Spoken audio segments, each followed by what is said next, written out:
Hello, everyone, and welcome to episode 7 of the Broadcast Club. I am Angeton. I'm Roland Tricolor. And I'm Nakanashi. Today, we're actually going to talk about a little more of a broad, open-ended subject. We're going to talk about why certain popular visual novels are, popular, and to talk about this subject with us, we have a big-time moderator of our visual novels, Cornetto Man. Hi, I'm Cornetto Man. I'm a big time moderator of our visual novels. Yay! How does it feel to say that with a straight face? I don't know. I mean, it's true to some extent. You definitely have the seniority factor. You've been here since when apparently our visual novels was quote unquote all about Katawa Shoujo. The dark times. Yeah, the dark era. Those were fun times. Yeah, it's a little bit better now. Yeah, than back then. Yeah, no, I've seen it all. The change in the subreddit, and then I guess just the kind of visual novel community in general, which has been really, really interesting to watch over the years. But I'd imagine most people who will know me from our visual novels. Yeah. Cool. I mean, do you have any other cool visual novel experiences you want to share about talking about more about your visual novel? I guess the big thing for me would be the fact that obviously I got into visual novels like a lot of people did with Katawa Shoujo. I think I read it a year after it came out, which would be 2013. I think was when I first read that, and that got me into the medium. And then over the next 2 years, I burned through effectively the entire English catalogue of what was translated at the time. Pretty much everything. There was obviously a couple of things that I didn't read, but for the most part, I read of most of what was there, and I kind of got tired of waiting for stuff and ended up learning Japanese. I suppose that would be the big thing. Then the change about a year ago, I started reading stuff in Japanese, and it's been 31 visual novels finished since then in Japanese, which has been a fun experience, and it's been really, really cool just to learn a language in such a fun way as well. But no, that'd probably be the big thing since I started. I've read a lot of stuff compared to most people. I'd imagine I'm at somewhere maybe about 140, 150 visual novels finished. Jesus Christ. That's a ton. That's exactly why we chose you for this episode. Your unique qualifications of having read a lot. Yeah, there's a good chance. There's a real high bar here. There's a good chance that most of the things that you could talk about, I've probably read. Yeah. Yeah, I mean, having the Japanese only experience for, especially more recently, you've pretty much only been reading in Japanese. Will help if we get to the topic of Japanese only visual novels. If there are, I guess there's a few still, but yeah.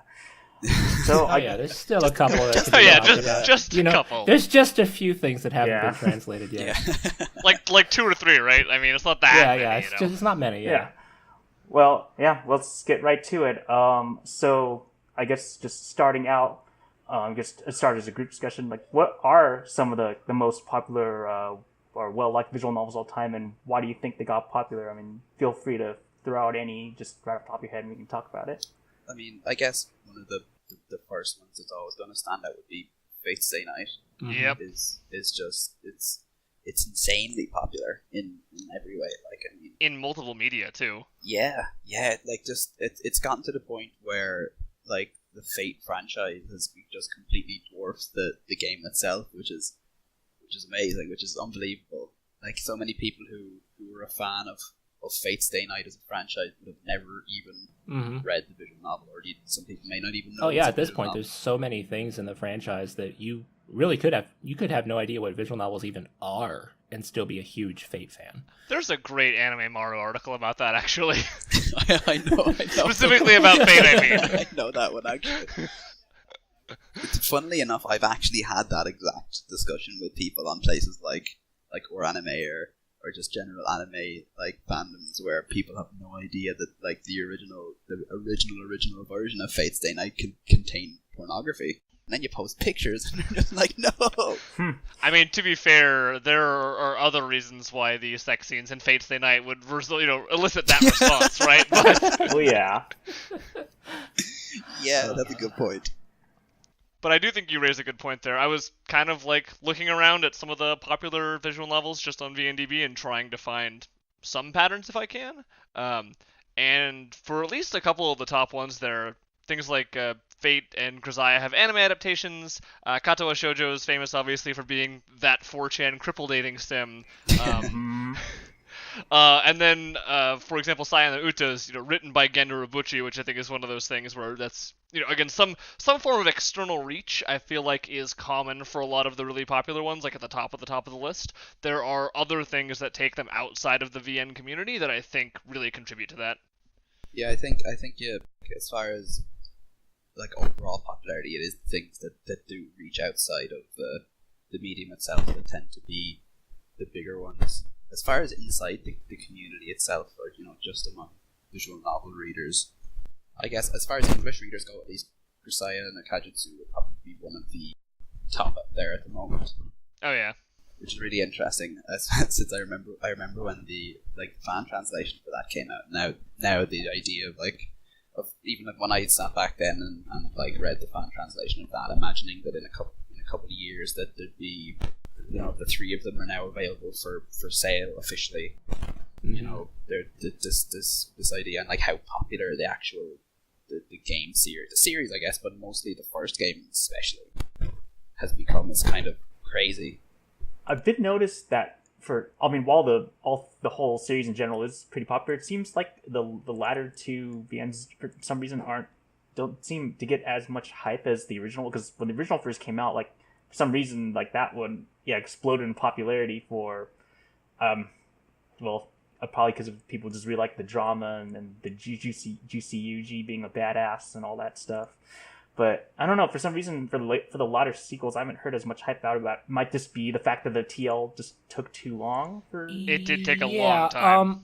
I think it's kind of a combination effort between the TL taking a while to come out, because the fan TL was out, it was probably 3 to 4 years before the second one came out. I don't remember the exact number. When did the fan TL come out for that?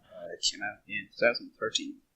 Okay, so yeah, it would be close to three years, I think, before the second one's official TL came out. So there was a long delay. I read the fan TL fairly early on in my reading career. Yeah, same. And I lost interest in checking out the sequels somewhere in there because it had just been too long. And the other thing is, I've heard a lot of things that the second and third are kind of a departure from what the first did. Yeah. And a lot of people didn't respond very well to that. I remember Fun and Gravity telling me at one point this was when the first game had been translated. It was before the second one had even been released in English. I think it might have been around the time of the Kickstarter when he described the rest of the series as Metal Gear Solid. And I was like, really? That doesn't sound very like the first game at all.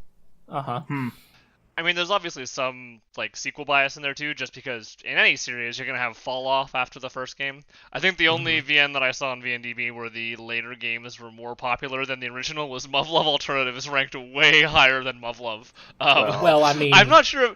I don't mean on rating. I mean on popularity. I'm not sure if people are just ashamed to add that to their list. Oh man, Muv-Luv. I don't know. I don't know exactly how the popularity calculation works out, but it does take the score to some degree into account, doesn't it?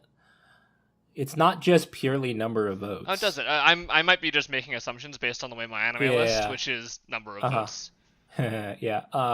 But that's why, because Alternative is not only read by a lot of people, but a lot of people really liked it. So that's why it ends up being way up there. It does actually have more votes, but only by about 100. I guess relating to Muv-Luv Alternative, that's as far as almost universally loved visual novels, that's pretty high up there. Probably it's not number the most one. In terms of most universal. It is still number one? Has It something is still taken over number yet? one. Okay. It's the highest rated. Been there for And I think long that does now. contribute for discoverability because, for example, when I was first getting into visual novels, I definitely went to VNDB and sorted by rating. Absolutely. Like, which ones of these should I read? Oh, I guess all of them. Okay. Yeah. And that's literally how I chose some of my very first reads, was through that. I saw Muv-Luv Alternative up there, and I was like, that's a dumb name. But it was so highly rated. I was like, I guess I should probably check this out. So I did, and I was like, that was fantastic. That's an interesting case, though, since Muv-Luv Extra and kind of Unlimited aren't like super popular, so a lot of people like would probably, when they check out Muv-Luv, like just out of curiosity, they might be turned off from reading off the whole series. So I'm pretty sure a lot of the people who read it purely because of people going, no man, you got to read Muv-Luv Alternative, because that's when it really gets good. I think realistically, it's a little bit unfortunate, but almost everyone who spends any time in the VN community knows what the hook for Muv-Luv Alternative is. Yeah. Yeah, I remember we used to treat it as a spoiler, like the idea of what Muv-Luv Alternative is compared to the original Muv-Luv. We used to treat that as a spoiler on the subreddit for quite a while. I mean, some people still do, but again, it's hard to. Well, don't worry, it's on the Steam page now. Yeah, it's on the Steam page, and they revealed it during the Kickstarter. It's like, welp, I guess that cat's out of the bag. Yeah. But I know a couple of things have done that. Like I know Baldr Sky was originally advertised as like a school rom-com when they were doing. Like, wait, what? When before Baldr Sky came out originally, the first Dive 1. All the magazines and stuff that talked about it, all the press, all the hype and advertisements and stuff, all advertised it as a school romance comedy, and there was no focus on the fact that it was about giant robots and that kind of stuff, which was pretty damn cool, I think. Oh yeah, definitely. Because I know they tried to do the same. They did the same thing with Baldr Heart. Then and a load of people, when like Baldr Heart was announced, and they saw all this cute art and stuff, they're like, "Oh God, they're ruining Baldr," and then it turned out to be more good Baldr stuff. I think they should have known that. Like, what do you guys expect? I mean, it's under the same label. Come on, guys. You say that, but the Science Adventure series exists. Oh, but even Baldr is like that. There's a lot of Baldr spin-offs that have nothing to do with like Sky or Force or any of the ones that are considered good. Something I think worth bringing up as well, just for like general ideas of popular VNs, is definitely distribution medium. So, I mean, for example, as you're talking about with, Grisaia, now you can literally just go find this on Steam and download it, and just really easily get your hands on that. Whereas, if you want to, for example, install Uno, you may have to familiarize yourself with a registry editor or do some other janky workarounds to get that to actually function correctly. Patching Higurashi is a huge nightmare. I'm pretty sure a lot of the links for the old Umineko patches are just dead now. They are. So I think definitely that is something that has helped for more recent things. You have larger websites like Manga Gamer that have a large catalog. Jast has been selling Steins Gate for a long time now. And then you've got Steam, obviously, where a ton of stuff is just coming out on Steam now, which makes it way easier to get into some of these VNs. Yeah, it's way easier to get them. There's no hassle most of the time. I think there have been a couple of weirdnesses that happen there sometimes, but there's no hassle behind getting it, and you get to this. There's this whole other market of people who would probably never find VNs on their own, that they'll see them on Steam and be like, "What the fuck is this?" and just ignore it. But then there's other people who will actually pick it up, and you'll get some new people that way, which is pretty cool. For as far as getting more people reading them and whatnot. That's one of my issues with them being on Steam, is that I don't always want my Steam friends to know that I'm playing visual novels, and so I'm there's kind of a mixed bag there, right? Of like, do I really need all these people to know that I'm playing Clannad right now? Like, I don't know. Ralina, how do you think I felt when I got the entire Sakura bundle and read it on Steam? Oh God! Yeah, you better believe I went offline every time I read one of those. Smart man. Because I don't need people to see that. Granted, it still shows up in my profile, so anyone who goes to people's profiles. Yeah. I wonder what Nakanashi's most played games are. Oh, there's this God. series between September and December of last year where it's just like Sakura games, and it's like that's all that was in my Steam catalog because that's all I played on Steam, and no one's commented on it yet, but someone will see it one of these days and be like, "What?" Don't ask. Just don't worry about it. I used to get that even just on like PlayStation with just JRPGs in general. When my friends used to be like, "What Mm-hmm. the fuck is that you're playing?" It's like, "Oh, it's just one of those games." this thing, it's just don't worry about it. Just ignore it, please. Someone recommended it to me and just checking it out a little bit. Oh, yeah. I got it. Someone lent it to me and thought, "Oh, you have to play this." I'm totally not into it. Right Yeah, now. no. Listen, this game is called Rap Elay. It's really great. Just don't think about it too much.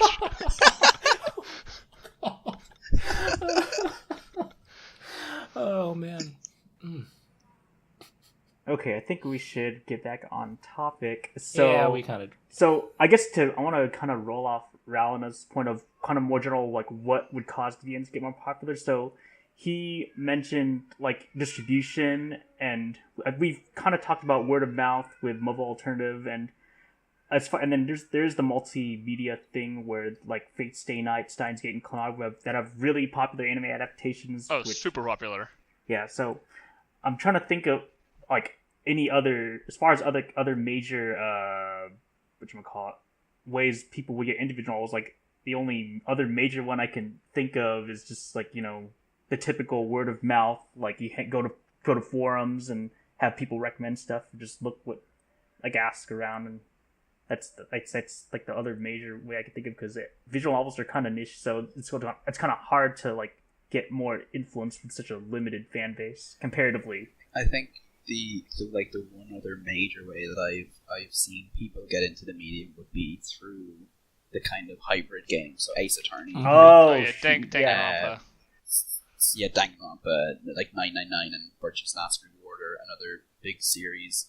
And I've seen a lot of people who when you talk to a lot of people in their first maybe Katawa Shoujo or whatever, but I've talked to quite a few people who Ace Attorney would be considered the first visual novel that they've played, which is another way, I guess, that people, just kind of general interest, even stuff like JRPGs can kind of eventually lead into it. Persona kind of really blurs that line, right? It's like, that's very similar to a VN in a lot of aspects. Yeah, mostly like the free time stuff would be most visual stuff, but even like the main story parts do have a lot of text, so that could be, once again, where you're saying could blur the line because really text heavy. I mean, there's a lot of gameplay, don't get me wrong, but it's just like there's a lot of text stuff outside of that. I'd be curious how many people, if any, got into, for example, like Sayana Uta because they heard it was Gen Urobuchi. Again, this is just kind of a pet theory of mine. Actually, there were two reasons that I read Saya. One was that it was Urobuchi, and the other one is that I heard that Ito Kaneko had an insert song in it. There you go. I was like, yeah, okay, sure, let's do this. I had just come off of playing Steins Gate, and I was like, the songs in this are amazing. And like I still listen to the OPs from that, like to this day, at least once a week. And I saw that on VNDB that she did a song for Sayana Uta, and I was like, hey, let's check that out. Why not? Yeah. It's short. Let's go. And I did, and then I read Sayana Uta in a day. Plus, looking up Gen Urobuchi on VNDB also lets you find out the masterpiece that is his Equilibrium fanfiction VN that he wrote. Yeah. That's a real thing for reference. That is actually a real thing. Yeah. That's actually how I read a lot of stuff when I was starting off. Was I read one of the popular things, like right after I read Clannad, I went through and read I forget what the order. It might have been, I think I might have done it in chronological order then. I read Canon, Air, and Little Busters, and I probably could have skipped one of those. Yeah, that's something I have in my notes too, just that I think once you're in the community, that's a very good way to find discoverability, is just popular companies like Key and Type Moon who just kind of have a large presence, but also fan base loyalty. I think, for example, the Ryukushio 7 fan base tends to be like, they get into it, and then they kind of end up reading almost everything that he does, or at least a lot of it, just because certain people, and this is a key thing too, they have a particular style, so once you realize that, oh, this is kind of my jam, then you just kind of go down the list and read every Key visual novel, because it just sort of meets your taste. Yeah, writer loyalty is something that I've noticed, like on both the English side of it and then also like Japanese reading side of it, is that a lot of people, and I do it myself, I have a lot of writers that I'm completely willing to just go through their entire catalogue, because Oh yeah, definitely. like you said, it clicks with you, and then you just want more of that style of thing.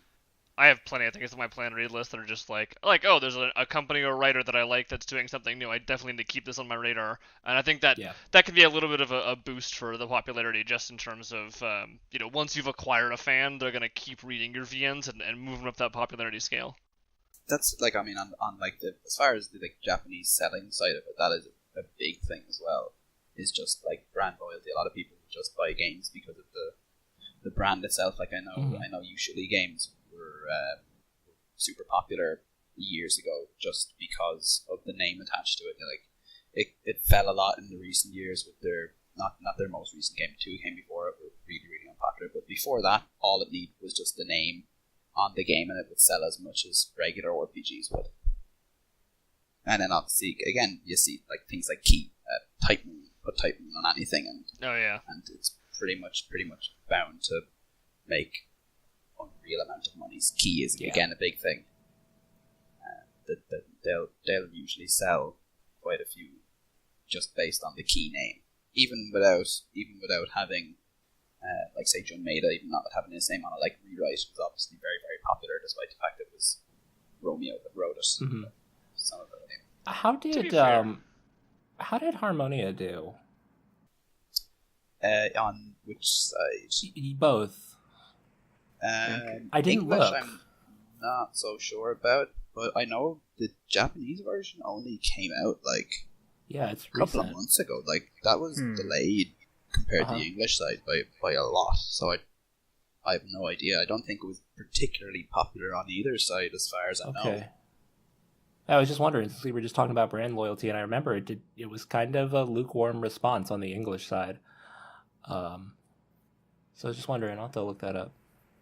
Yeah, I mean, it has 234 reviews on Steam, but I don't know what that really means. I mean, obviously that means it's not like, super popular, but I mean, a decent amount of people have comparatively I've read it, I guess, but obviously not as much as like stuff from the same studio writer. I should pick it up just so that I can hate on more Key stuff. Is this the opposite of brand loyalty? That's a good stance to have on something. I like to have a very informed opinion about why things are shit, so I can get into arguments about Little Busters for more. Let's not go off on a Little Busters tirade this time. It's, you know what, because it's not in the top 10, it wasn't even on my list of shit I was reading. Eat shit, Little Busters. On Aerogamescape, Harmonia has 19 votes. Wow. It was only released on the 23rd of September, though, of 2016. Really? Huh. That doesn't seem right. Again, either way, it has 19 votes, so that should.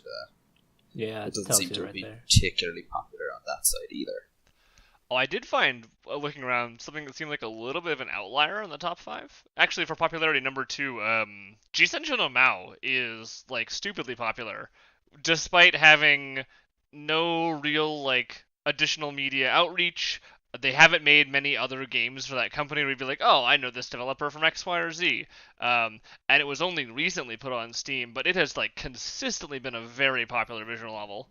Mm-hmm. I think one of the things with that is just when the TL came out for that. Yeah.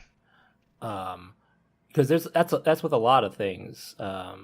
When the TL came out, had a lot to do with why it's so popular, because obviously as the years go on, the pool of translated VNs grows, so you have so many more options and everything gets read less, I guess, because it's spreading out. But in the early days when stuff was like, when the fan TL scene was the only thing that was really going on, and official localizations were really rare. Like it was like a handful of like crappy new Kige and like Ever 17 for like those, like that was what there was way back in the day, like what 10 plus years ago.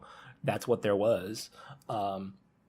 So those earlier like fan TLs that were coming out got a lot of people reading them because there wasn't anything else. Not to say like G-sen is... It was one of those big like TL wiki ones as well, which was, that probably did quite a lot because Grisaia was also the TL wiki one. Like I think just even having that name attached to it to a certain extent, at least a couple of years ago, because it was somewhere people knew, somewhere where people could go and follow the progress. Yeah, Grisaia is TL wiki. You are correct. So it was that was I'd imagine another way because obviously a lot of people. It was back on 4chan. I think it was the big community back then for visual novels before it really became a thing at all. They followed TL Wiki, and so when something like G-senjou is translated by TL Wiki by people that they know from the translators that they know the names of from the community, that probably did quite a bit to help the at the early start to it as well.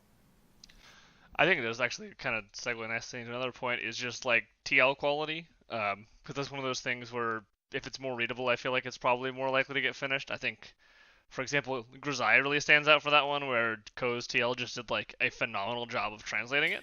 Yeah, that was the thing with that too. It's like that's why so many people were like, "Hey, this is really good. You should read this."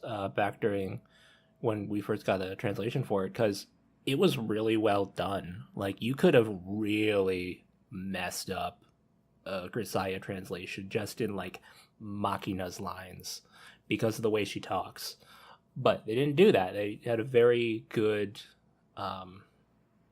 equivalent that worked well in English for that. So it's like it's a very quality translation too. So people are like, hey, this reads really well, even though it's really long and the common run goes on forever. It reads well, so it doesn't feel as long maybe. Now that I think about it too, I kind of wonder like how many people have dropped Sakurai works because of her prose. Like for example, Gahkthun is also translated by Ko's TL, but the writing style can be a little bit of a chore to actually read through, despite the content being, decent. Mm-hmm. Well, okay, I say decent. Gahkthun is a disappointment to me, but I really wanted to like it because the premise is cool, but it kind of fell flat in a lot of ways. But I feel like it probably should be a little more popular than it actually is, and I have some suspicions on why it ends up not being there, and part of that is if I have to read the same freaking sentence about the garden that this girl is sitting in for a 15th time, I wanted to stab someone. Oh. Sakurai likes to repeat things. A lot. I mean, her stuff is reads more like poetry than like simple, like plain story prose. Yeah, so which can be cool. You have a lot of... Yeah. I know, like, Inganock had the same thing. Inganock is also better, though. So I've heard. I haven't actually played that one myself. I'm like halfway through it. I kind of stall it. I read it in smaller doses, which I think helps, but it's, like, it at least is proof to me that the style is not inherently flawed. The problem was just Gahkthun. Yeah, no, I had similar issues when I tried to read it too, so you're probably not alone on that one. It's unfortunate because I know some people were actually pretty excited for it just because like we were talking like the brand loyalty thing, but I mean, if you're a Sakurai fan, then I'm sure you'll probably enjoy it. It's just that there are like she has a particular style, and then if that is one thing I feel like Inganock is just there's a lot of very similar things in Inganock and Gahkthun. Man, even the main character is the same voice actor and a similar personality. Anyway, my point is I think it's kind of like if you like Sakurai, you're probably gonna like it because I think that's another one of those brand loyalty things. Actually, I am pretty stoked. They just announced Manga Gamer is working on Sonanil, which is another entry in the series. Oh yeah. To be fair, that's supposed to be like the really, really good one, right? Yeah, so that's what I heard. I've heard the most. But I'm kind of of the opinion that I like the concept of Sakurai works more than I actually like the visual novels themselves.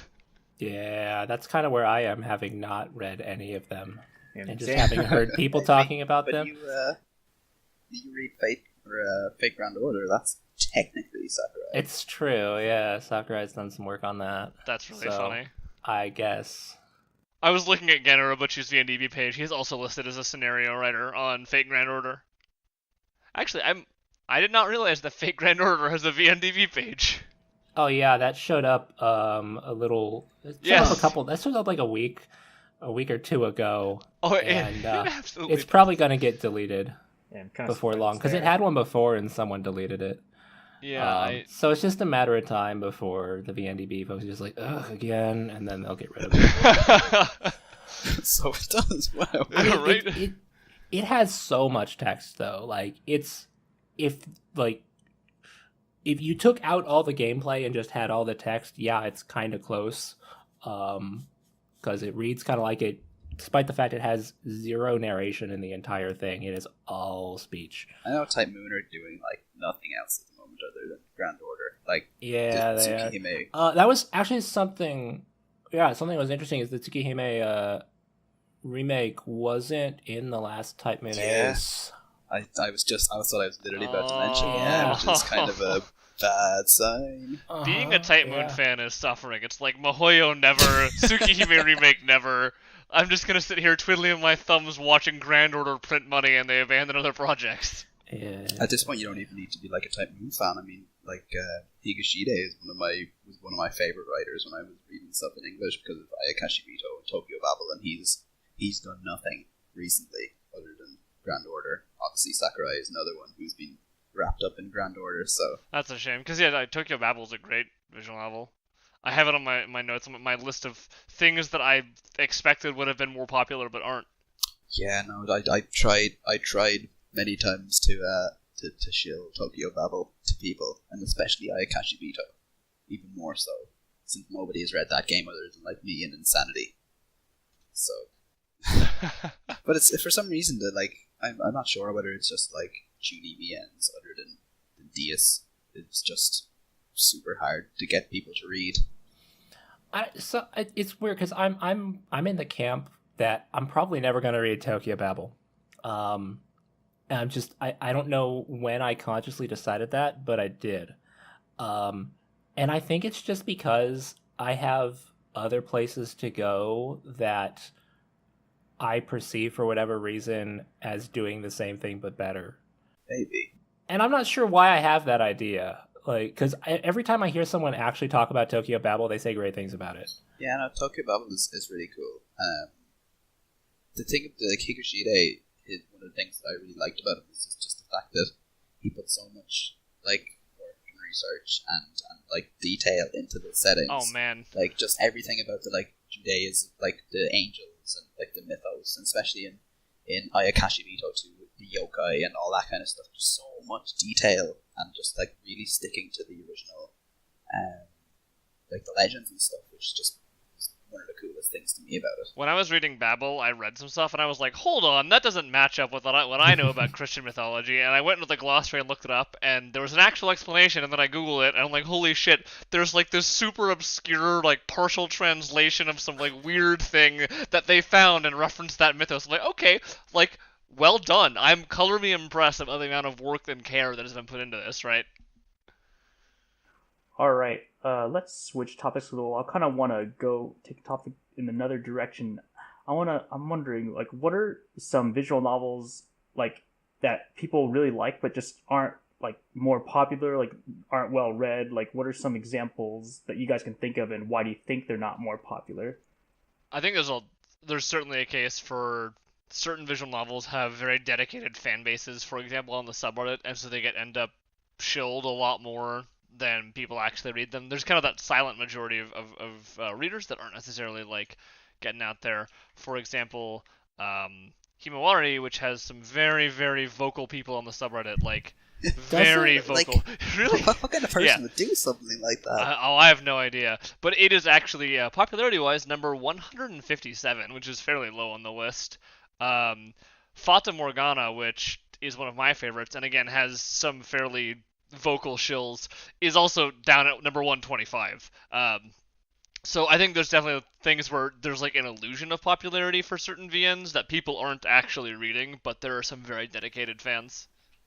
I find that a lot of the games that are kind of praised universally as being like, you know, I mean, for lack of a better term, Kamige or whatever, like Himawari is often considered one. I know, obviously, we'll see how Suda-Hibiki does when it comes out, but I think a lot of those games often end up being that sort of thing where they're talked about more than they're actually read. Like, you know, it's a small number of people who read and really, really loved them compared to, like, they often don't have as much wider appeal as compared to some of the more popular things like Muv-Luv Alternative is such an easy game to enjoy compared to something that expects more out of you, expects you to engage more, whereas like Muv-Luv Alternative you can just sit back and enjoy the ride sort of thing. Yeah, that's kind of something with like Himawari, for example. I'm still on the fence if I want to read it or not. I haven't yet. I'm still on the fence if I want to because you should read it. Because like the thing is, like, everything I've heard about it makes me think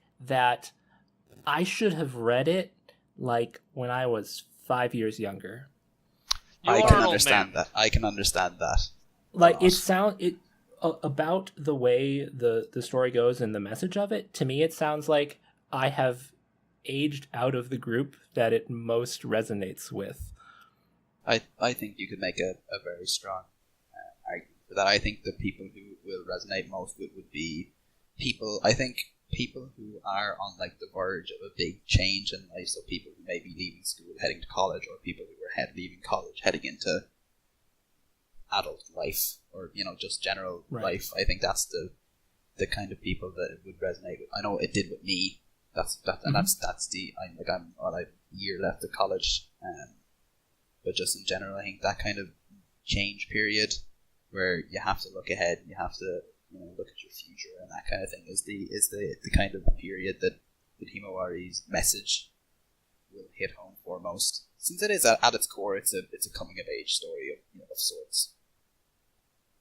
So yeah, I think you can. I think aside from that, I also just think it's an absolutely spectacularly written thing. That if you like games driven by their stories driven by their characters, you like well developed, interesting characters, then it has a more general appeal beyond just its message resonating with you. Because I mean, even people who read Himawari and don't tend to enjoy it as much as, for example, I did, generally will agree that it's good at the very least. Yeah, and that's one of the reasons I still want to read it. Like that's one of the reasons I haven't written it off completely. Other because I have this notion that it's not for me anymore for whatever reason. But I hear enough good things about it, just in that sense, just from a quality of presentation standpoint, that I'm like, maybe it's still worth checking out sometime. Just I need to be inspired to do it at some point. It'll happen someday. It'll hit me. I'll be like, I'm gonna read Himawari now, and then I will. But I think there's another factor for also getting back to the whole like VNs that I'm surprised are not more popular is. We talked earlier about the whole sequel thing and how, sequels are just generally going to be read less because you kind of have fall off at every stage. But there are a couple of series where I think the sequels are just generally better than their predecessors, and so I was like looking at some of these vote totals, and Katawa Shoujo has 2,700, but Katawa Shoujo 2 has 880. And that is a travesty because holy shit, Katawa Shoujo 2 is so much better and a really so good game. It is phenomenal. Is so good. But you have a huge fall off of the first game. Danganronpa actually has a similar thing going on where there's a fall off of about from 3,300 to 2,100. So about 1,200 fewer votes, where I think Danganronpa 2 is just better than Danganronpa 1 in almost every aspect. But you gotta get through this shit and take it to the good. I say shit, no. Katawa Shoujo and Danganronpa are both very good visual novels, to be clear. Katawa Shoujo is pretty good. Now Cartagra is a little debatable. Yeah, that's fair. Some people will tell you, but you don't really have to read Cartagra. I mean, you don't really, despite what a lot of people will say. I think if you're gonna read it, you should read it first. Yes. But if you're not committed to reading it, you can totally skip it. It's what it provides to the experience of reading Katawa Shoujo 2 is not like it's not worth the time investment if you weren't already thinking, I really want to read Cartagra. I think aside from the idea of like sequels dropping off popular, I think there's like an age factor for certain things as well. On both even both on like the year the game was made, and also when the translation came out, because I can think of a couple of games that I wish was more popular. Like Kira is one that has a couple of issues. Like the translation is leaves a lot to be desired.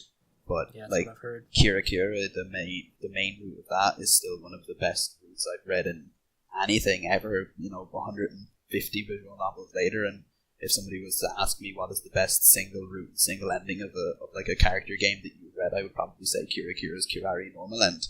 It it still stands out to me this day as just one of the best. But then nobody really reads that game. Is another one where it's just it's so old that people kind of avoid it. Yep. Yeah, and like Rowan was saying, it's a chore to get it going. Oh, it really was. It really, really was. I spent a fair bit of time getting that running. Swan Song, I guess, is another one, which ironically is again the same writer as Kira Kira, which is a game that I would have. It seems based on just like the premise and that kind of what kind of game it is. You'd imagine it'd be more popular, but it's also not really very popular compared to some of the things that do end up becoming popular.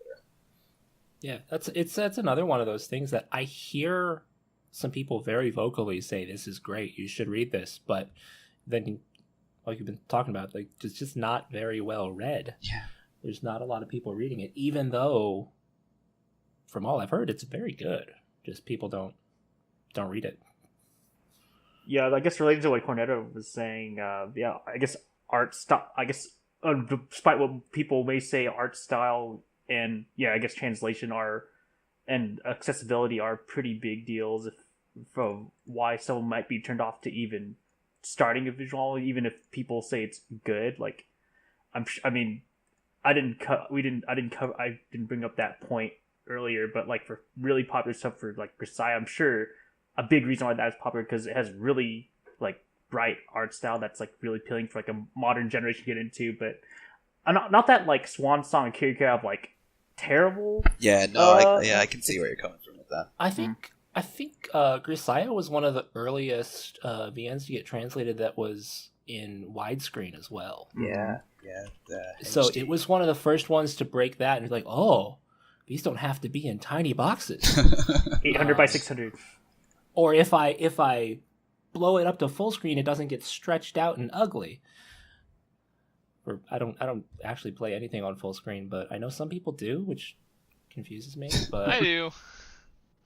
But like some of those older ones, if you full screen them, it unless you go into the video card and fix it to do that, which not everyone's gonna do, it stretches it out, and you're like, well, these don't look like people anymore. I'm gonna walk back my last statement and say that I only play games on full screen if they actually support native full screen. There you go. No, I think Ange has a point though with art style. I know I've seen a lot of people like I mentioned Kira Kira Overdrive games in general. They have a very particular art style that turn a lot of people off. They do. I think Overdrive games have other Key issues. art style. Key is a big one as well. I know. Well, not many people will, stay away from Key just because of the art style because of how well known it is. Then again, it's kind of counterbalancing it. But I think a lot of people get turned off by. It's okay. Don't worry. They just remade where they took some of the actually interesting and expressive. So, I'm usually on the new art for Umineko thing, because the old art for Umineko is like actual garbage. But for at least, they basically just like added this sort of generic modern anime look to almost all of the characters, where there's this like really kind of retro feel to because of the time period it's in, when the characters look distinct and not just generic anime people. And the new one, they look absolutely like generic anime characters. And I was like really, guys? I mean, I know that it's harder for the old art style to be popular, but I think there is some merit to having the uniqueness rather than just having everything look like the blobs. But I expect that I'm probably a bit of an outlier on that one. Probably. There's a lot of people who just really like stuff to look good. Yeah, I think and it that's depends. fair. Depends on the type of game you're reading. Like, I mean, I read Himawari Aqua after the Dojin. Right. That, which is, full hardcore Dojin with the old Dojin sprites, and that's not the kind of game where I'm going to completely avoid it because it doesn't look as pretty. Whereas, if I'm reading something like a Moege or, something like that, then I'm going to expect nicer looking characters and art, because that is the selling point of it. I'm reading this for the characters, so I want the characters to look good. Whereas if it's something that's being driven by its writing or its plot or its story or anything like that, I think you can well, at least for me anyway, you can give some things like art a bit more of a pass on it. Yeah, definitely. Yeah, I can totally get that. It's like I know, there's people. There are a lot of people who prefer the original art for like Higurashi and Umineko because they think although they look quite bad, the sprites are very expressive. Like Rikishi cannot draw to save his life unless it's facial expressions. Cabbage hands. He does facial expressions really well.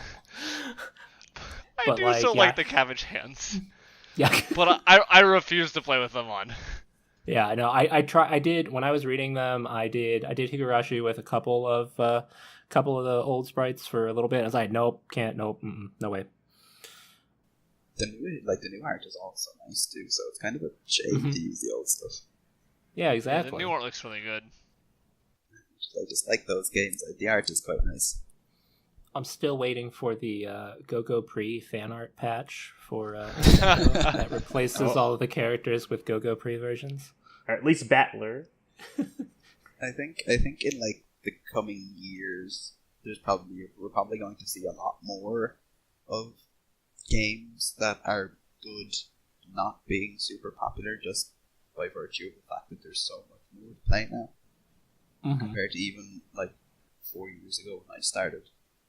Like just the sheer amount of choice. Like if I was to start reading stuff now, I don't think in like 2 years like I did back then, I don't think I could burn through even nearly as much as the catalog as I did back then. Oh yeah, because yeah. Plus, there's constant release. Like Mind Gamer, I think at this point, I think they're on track for once a month at least releasing stuff, which is incredible. And then you have like Sekai Project, who are also releasing a fair amount of stuff, and then every 2 or 3 years you have the occasional Jast release, which is nice to see. But then you need Front Wing are getting in on it. Then you have people like Maou Novel obviously are doing whatever they're doing.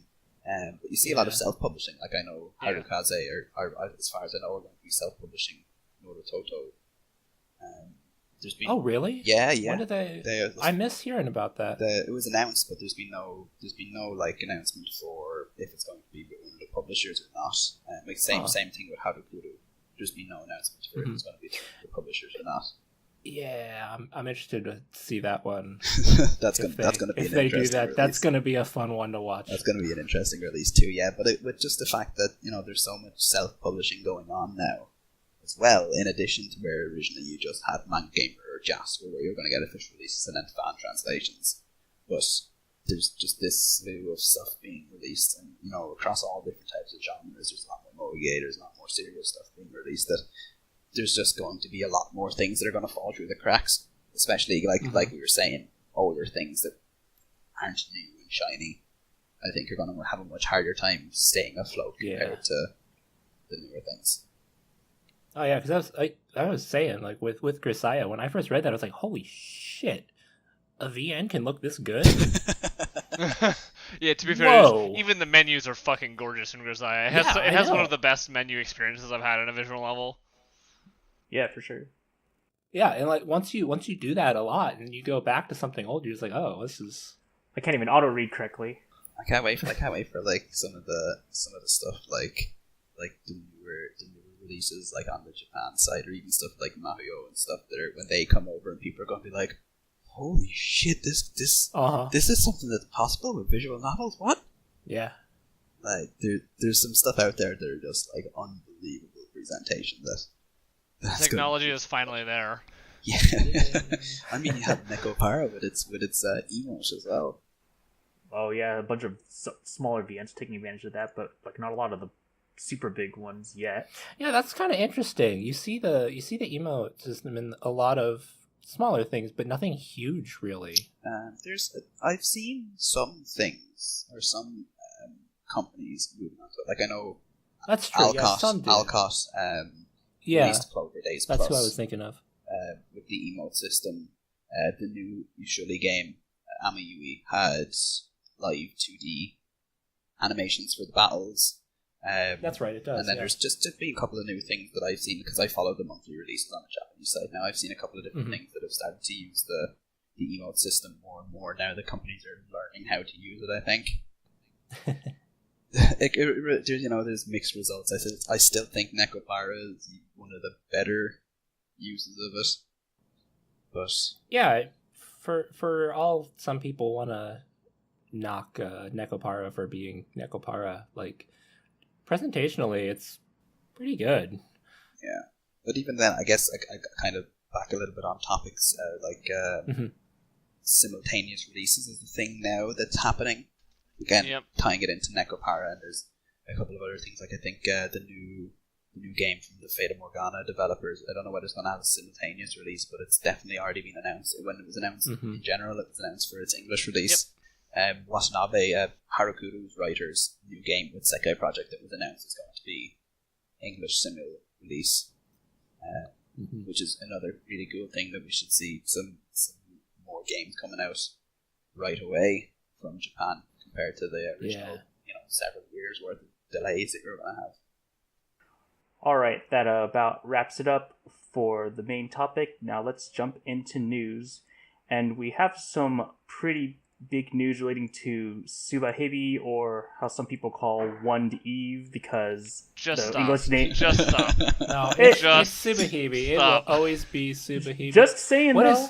But anyways, get out. I'm just stating the other point of view. But anyways, the Kickstarter was. When we recorded, originally the Kickstarter was supposed to be in July, but then it got pushed to August 2nd, so it's been a couple weeks since it started, and since then it got funded pretty quickly. I mean, no one, like anyone's surprised. It got the main goal was 80,000, and I don't even there wasn't even like on the subreddit there wasn't even a topic that got funded, because people were just like, yeah, it's getting funded, whatever. Yeah, and it's one of those. It's not a we have to fund this so it comes out. Like, it's coming out. Period. Yeah, it's coming out no matter what. The thing is, they do have a couple stretch goals, and there's only like a week left, and they don't seem like they're getting particularly close to either of them. There's a 120,000 English art book that is coming out. That's a goal, and then there's another episode.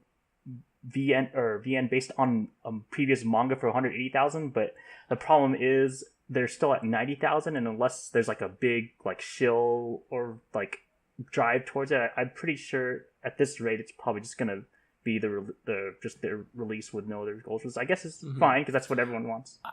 I think there is always an uptick in a Kickstarter at the very end. So I think we might see it happen that art book goal is made.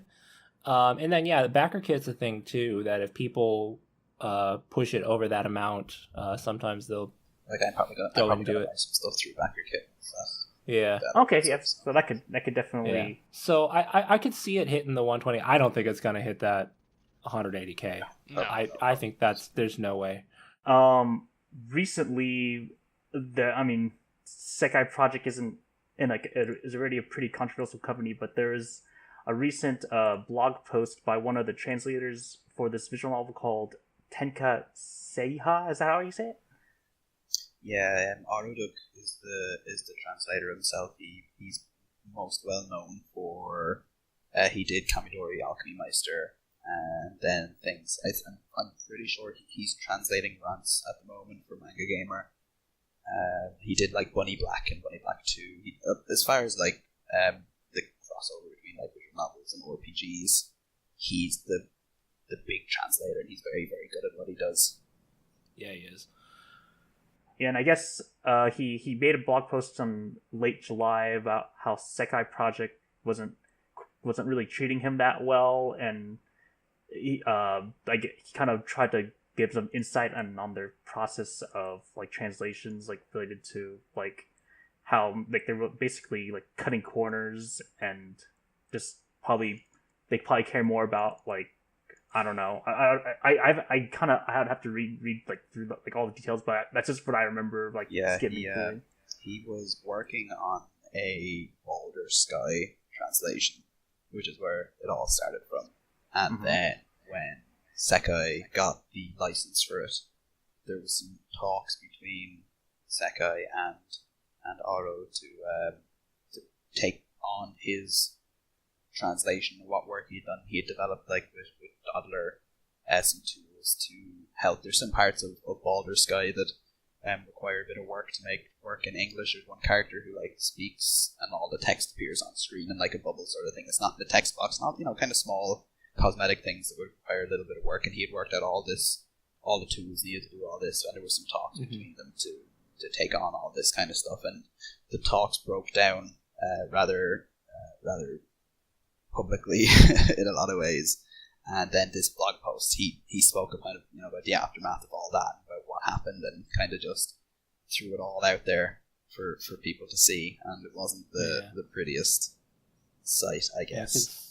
There was that initial kind of hearing about it when we first got the news about Baldr, but then nothing really came from it. And then there was this more recent one when he spoke out about the whole situation that I actually didn't look into it all that much. I saw it was a thing. I was like, I should read that, and then I didn't. Yeah, honestly, from my perspective, the biggest shame of the whole situation is the fact that he won't get to translate Baldr Sky, because if he was, then I can at least know that it's in good hands. I'm a Sekai generally, as far as I know, their translation probably is quite good standard, but it's more this kind of knowing who's on top of it and having seen his work and seen how good he is. It's just a shame that it all had to break down like this. Obviously, the Rance games have been translated very, very well. The couple that he has done, he's doing. The next he's doing. Even Seal as well for Manga Gamer, all the Alisoft stuff he's been in charge of. So it's just that was a big shame that they couldn't work out a deal with him. But yeah, well, that's unfortunately that's the problem with politics and such sometimes. But let's get away from that. Let's go. Well, I guess we're still going to be on a somewhat negative topic with this related to Sekai Project. I guess Denpasoft had a recent update where you actually can't download stuff from your account. It won't basically the only way you can download is to read get an email link to the visual novel download, and that's how you get it. I guess as someone who buys stuff from Denpasoft, that's a pretty dumb change. But thankfully, I haven't had to run into a situation where I wanted to download something previously. But I guess the only way you would have to do it is to, if you can't find an email, it's just email or contact Denpasoft, say, hey, I bought this before and I need another email link, and I know I have a couple of downloads left. So I don't know. I guess as someone who knows how web development works, I think that's a pretty stupid change to have, and I don't know what they're right. I don't know what they're thinking there, but hopefully they fix it eventually soon. Yeah, I had to actually I read a demo of it for one of the things they've got on Kickstarter right now, just for kicks, a little while ago, and I had to actually create a new account on Denpasoft to be able to download the free demo. And I'm checking right now. I logged into my account, and I cannot actually download the demo from my account. It's such a bizarre. I would have to go to the email link that they had, which I have. Obviously, I still have it, but it's a very bizarre change. And I guess, in a way, it still functions just fine because you can still get everything, but it just seems strange. Yeah, I don't know. I'm just gonna hold on, hope that all the complaints they got, they'll fix it sooner than later. Moving on to releases and translations, Grisaia Phantom Trigger Volume 3 got released at the end of July. I still haven't read a single volume of that. Yep. But, people seem to like it, but it doesn't, the hype for it doesn't seem nearly as big as, the original Grisaia series, or even close. But, people who have read it do seem to like it, so who knows, maybe I'll read it eventually. I don't know about you guys. I'm not still on the fence. Yeah, I've gotten a little bit out of the Grisaia. Okay, yeah, fair enough. a visual novel that kind of got some love was Wagama High or Wagama High Spec. Looks like a moege. I mean, yeah, pretty much. People like it. I don't know too much about it, but who knows? I've heard great things about it. It's been really popular on both sides now, actually. Yeah, it won a couple of awards on the Japanese Oh, side. interesting.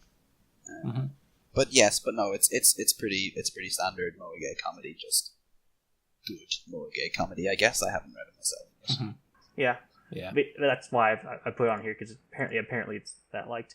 Bishoujo Mangenkyo is started entered beta testing. Like I know the translator Arcadotic. He's from, I've seen him on Food Novel and on subreddit sometimes, and he was the main translator, and he was asking for beta testers publicly, and I know they finished the signups, I think the end of July or early August, and I don't know if they've chosen anybody yet, but I know some people want to see that, so I included that on here. Clover Days officially got a 100% translation. I mean, no patch yet, but like the translation itself is done. I know that's like another. I know, Cornetto, you've read that one, right? Yeah, I have. Yeah. That is one of the 2 visual novels I have rated at 10 on VNDB at the moment. So it's good. It's my favorite moege by a very, very, very large margin. So yeah, anyone who likes moege, that'll be one to look forward to. I really hope people enjoy that even a fraction as much as I enjoyed it when I read it. So, do you know how progress like who's in charge of like the actual like editing the text in the game and all that stuff? I know. Like a team. I know the translation team. Astro was pretty central in. I know he did some of it himself anyway, and I would trust Astro. Oh yeah, quite a bit with anything related to translation. So I can assume that the overall translation is going to be pretty high quality. If he was willing to put his name on it, whoever he's working with is obviously good enough to for him to be willing to work with him. So I think on that side of it, it should turn out to be a pretty good release in English too. So, all right, cool. Manga Gamer says they're going to release Fashioning Little Miss Lonesome on September 8th.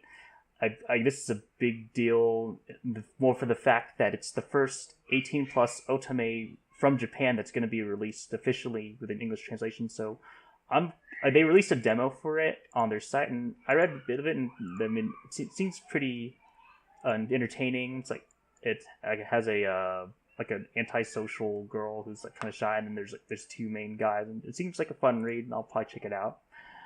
And I've heard good things about the people who read the demo. They've said it's really entertaining, despite being not the kind of people you would typically suspect would read an otome, which is promising for a good product. Yeah, I'm not I'm not sure what feels me. It's just maybe the people relate to the main girl, because she's not like the typical like female protagonist has like no personality. Like she actually even has a voice actor and like actual and a name and all that stuff. So I'm interested in reading it for sure. And lastly, straight from Otakon, Manga Gamer announced that they're doing official translations for Sengoku Rance and Rance Quest, which a lot of people have been requesting for them for a long time. So I'm sure many people are happy that it's officially coming out, because that was the, I don't know if that was the first official Rance translation to be completed, but it was many people's like first entry into the Rance series. So it's cool that it's getting an official release, so even more people can read it, like after reading 6 and 5D or the other ones that came out earlier. I think that Sengoku was the first one translated, because it's kind of an outlier in the series that it's really, really unconnected from the rest, so that you could very easily just jump straight into Sengoku without having read any of the other ones. What is interesting about the Manga Gamer release, though, is that they're completely retranslating it from scratch, which was really interesting to see. But yeah, so again, that's another thing where you're going to be able to at least know that the product that you're getting out of it is going to be good, very high quality translation. You can expect from that one. But again, it's the translator we were just talking about. So Yeah. Well, good. Yeah, good that they're retranslating. I didn't know if the translation originally was like bad or mediocre or whatever. But I don't think it was. It might just be a simple issue of just not being able to get it. Like, whoever originally did the translation. Oh, that's true. Yeah, that could be the issue. Hand it over, but yeah. But either way, it's good that that's happening, and that's about it for news.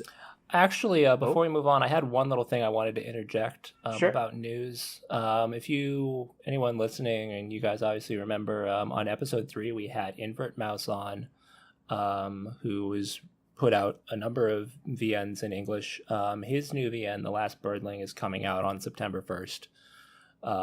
So anyone who was interested in that before, it's on the horizon. All right, cool. So now we are going to the Shill segment. We're going to have JIS 33785 Shill Little Busters. Hi, my name is Jis, and I'm here today to show my first and favorite VN, Little Busters by Key. Since a lot of you have probably read Little Busters or at least heard about it, I'm going to mainly show the Perfect Edition, which is the version coming out on Steam soon, hopefully this month. Little Busters is a fantastic VM with some of the most lovable characters and amazing seiyuu cast such as Midori Karu, Tamiyasu Tomoe, and Tanaka Ryoko. It also has some of the most amazing music I've ever heard in a VN, like Boys Don't Cry, Haruka Kanata, and so on. And while some of the character roots might not be as good as the true root, which is called Refrain and all the different hidden foreshadow leading up to it are amazing, and pretty much just blew my mind up while I was first reading it. And now, going on to the Perfect Edition, the Perfect Edition has 3 additional roots, which are Tokido Saya, Futaki Kanata, and Sasami roots. The one to look forward to is Saya's root, as it's another root written by Maeda Jun, the writer of Rin's root and Refrain's root, which are considered to be the 2 best roots in the Little Busters game. It also has additional scenarios that you can enjoy throughout the common route, as well as having Kud's and Haruka's rewritten to make things flow better and make more sense, especially since Kud's route was considered to be the most confusing route in Little Busters, along with Kurugaya's. And although it might not have H scenes, unlike the ecstasy version of Little Busters, it has something far better than porn, or H scenes, which I'm not going to spoil for you. Oh yeah, you also have Christmas music to go along with Little Busters. So, yeah, Little Busters is a good game. Please go buy it once it's out on Steam and support Key, Little Busters, Maeda Jun, whoever. Thanks. All right. And thank you, GIS, for showing Little Busters. I can see the passion you have for that VN. That is it for this episode. Be sure to check out episode 8, where we'll be talking about. Fuck, what were we talking about? Visual novel tropes and cliches. Visual novel cliches. Fuck, I don't know why I blanked out. Okay. Leave that in their neck.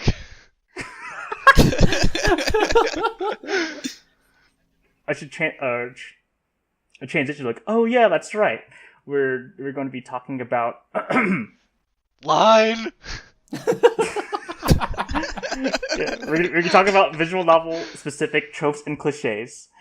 But anyway, I want to thank Cornetto Man for coming to speak with us. I know you're very, you're probably a pretty busy person, but I know you're very knowledgeable about visual novels, so we're very lucky to have you on here. I assume that like 90% of Cornetto's time is just spent reading Imoto-focused moege, so this is obviously he has very important things going on in his life.